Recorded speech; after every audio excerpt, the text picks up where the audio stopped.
Welcome to One Chemistry. This is 365 Chemistry series.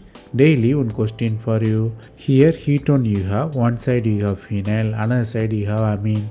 Amine is diethylamine. You are reacting with butyl lithium at low temperature and diiodoethane. You have to guess what will be the final product.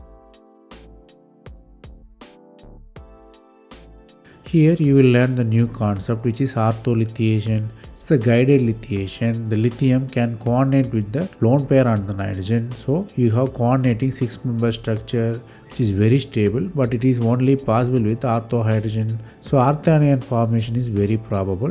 So it reacts like nucleophile. Here anion attacks the system. You have unexpected iodine as the intermediate. The reagent is behave like electrophile here. The concept we have to learn here is ortholithiation. Ortholithiation promotes the 6-member transition state and lithiation favors at the ortho position.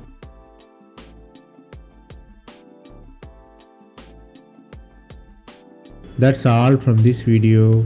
Thanks for watching. If you have any suggestion, comment below.